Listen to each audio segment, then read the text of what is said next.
Bird nerds, how we doing? Hope everyone's doing good. It's a nice, peaceful Sunday afternoon. We've got some time to make a couple videos here, so we'll probably give you guys some updates. We'll probably focus this video on my Gouldian Finches. I'll have another one coming up here on my canaries. I know I've had quite a few people ask. And then we're going to do a follow-up video on our zebra finches and getting those paired up and set up here down the road, which will be really nice. Still waiting on the DNA results of my Borks. I've sent those off. Hopefully we'll get some word back this week of if we've got some males or not. And if we do, we'll start working on who we would like to pair up with who to hopefully get some really pretty colors going for next year, because they're young Borks, so we'll probably have to wait till next year. We've got the new parrot finches, we've got the new star finches. They're all settling in nicely. They seem to be doing really well with each other. And just kind of looking at them, things are going really well. We also got our Amidamia finches. They both pairs, my redhead and my yellowhead, they've got chicks in the nest, and we're gonna do a video, kind of a how-to breed video on them, and I've got some pictures that we can update on that video to come as well. So, but I think today we'll focus on the Gouldian Finches. It's been a while since we've talked about them.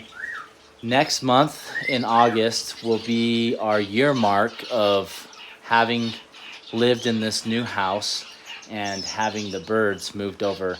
If you guys remember from my past videos, the Gouldian Finches, it probably stressed them out the most when we made the move. And got most of my males hang up there. And it took a long time. So we'll kind of zoom in on some of these Gouldian Finches, and show you where we're at. Most of them are mid-molt or finishing up their molt, starting to come into breeding condition. Guys, I think we're going to be able to breed them this fall, which is awesome. So it's been a full year. I haven't been able to breed my Gouldian Finches for a full year. Really a year and a half, almost 2 years, because I had finished breeding in the old aviary. And then as they were starting to come into breeding condition, we moved. And it threw them off. Half of them didn't molt. Some of them went into like stress-induced molts, things like that.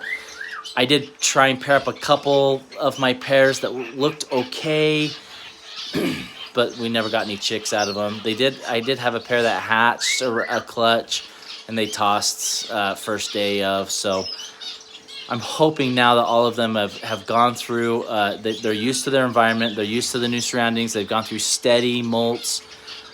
I'm hoping that we will be able to pair up some good pairs here. So I've got my door open because it's super hot. Let's close this puppy. Don't want any birds flying out. Can't be too careful nowadays, right? And we'll close my handy dandy window. Yeah, so we'll kind of show you where we're at and what I'm going to be doing to prep them to breed. I've got several different options of how we can breed them this year. I've got the bigger cages. So I've got the aviary cages. I've got the bigger flight cages. We've got our white cages. I've got the cage back there. I mean, so I've got several different options, and what I need to do is I do have some of my genders are mixed of my Gouldian Finches. So I probably need to start separating them so that they don't breed quite yet. I want to wait until about mid-August before I pair them up towards the end of August, because that's when it will start to get cooler, and it's easy to keep my shed warm in the cooler months, and it's harder to keep my shed cold in the summer months. And the birds don't seem to do as well when it's really hot. And right now it's hot. We're probably at like 98 degrees outside right now, and it's overcast. So Mikey, can we say hello? Sorry, this is a video about Gouldian Finches, not about Mikey. Okay, let's do this, guys. Okay, so we're in our our left flight here. So I've got 2 females up above there. So I've got a redhead white breast. She is mid-molt right now. You can see, I'll zoom in, you can see some pink feathers on her breasts, on her head. She is a young Gouldian Finch from, what, a year and a half ago, last time I bred. So, and then I got a yellowback hen. She's right there. She's just finishing up a molt. She's kind of in a weird spot. There you go. You can see her feathers are still kind of a little ruffled. So not quite done with her molt yet either. I've got 2 males there. So I've got a dilute male that's on the left, or on the right. He's a blackhead. Hi, Mikey. And then I've got a white breast, greenback, redhead male there. He is split to blueback. And so is my girl right here. Pretty bird. So is my yellowback. She's split, or possibly split to blueback. So I may be pairing those 2 up together in hopes to, pretty bird, to get some babies going there.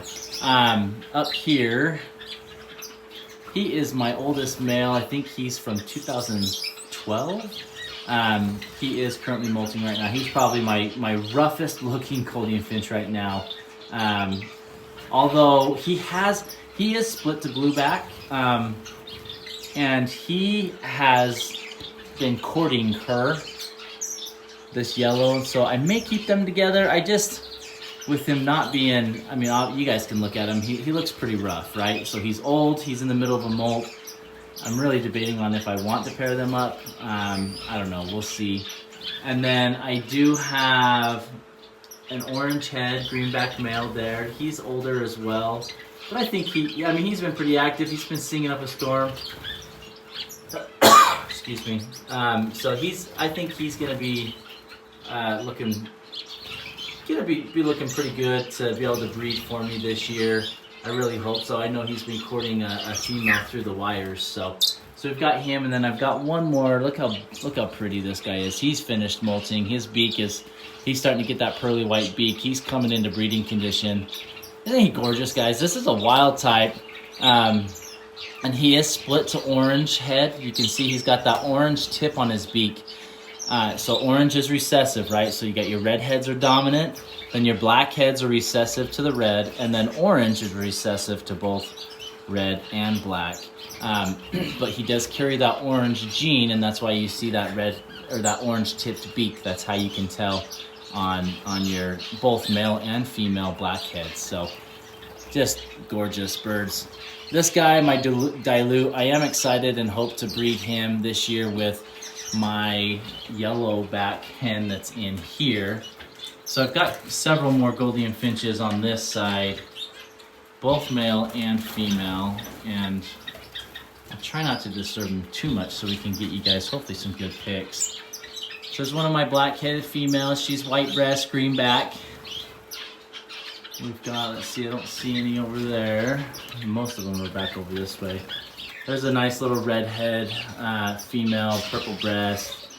I've got my yellowback hen there. She's the one that I'm going to be putting with that dilute male. And I've got a male here. He's redhead in the camera, and I think he's redhead genetically, but his red is really light, almost a mix between red and orange. So it's kind of interesting on him. I'm not quite sure what to think, but you can tell he's still molting. So I'm hoping by end of August, most of my Gouldian pairs will be ready to breed. And then I've got a male. He's also molting as well. So he's a white-breasted, blackhead male, greenback. Yeah, so you can see my redhead Amadamia. So they got their chick right there in that back corner nest, and he's just making sure no one gets over there by his nest. They're usually pretty, so far from what I've observed, they've been fairly chill with all the birds. They usually just don't like him by those 2 nest boxes, but other than that, they don't really harass the birds in any way. So I do have, so let's count. We've got, and I want to say I have a female in there. I think she's already kind of taken and wanting to lay eggs. So I've got one female. There's this, oh, she just flew off. These are so hard to keep track of. There's my second female. There's my third female. And those two seem to have paired up. Black-headed white breast female, black-headed white breast male seem to be pairing up there. So I've got 3 females in here, and then I've got 1 male, 2 male, and then the 3rd male's in the nest. So we have 3 males, 3 females in here.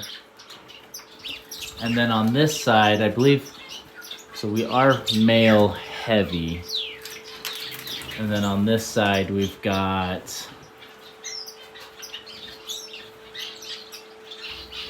1, 2, 3, 4 males, 5 males, and then 2 females. So I've got 3 extra males to females. So I'll have to be really selective on how I want to breed my Gouldian Finches this year. I will probably personally select most of them due to wanting specific colors and mutations and things like that. So we probably will do that just so that we can get what we need for next year.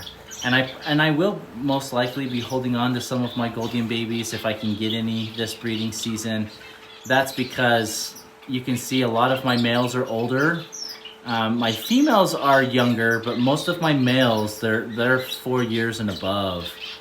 Almost all of my males. So I will need to take that into consideration and in hopes that maybe we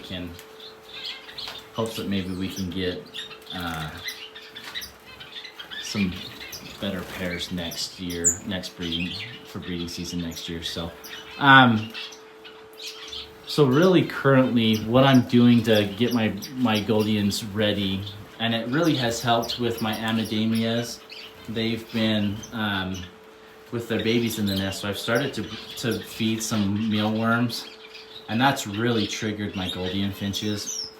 Their molts have been going a lot quicker, and they are starting to come into breeding condition a little bit quicker. So mealworms has definitely helped. I haven't really ever fed my Gouldian Finches mealworms in the past consistently.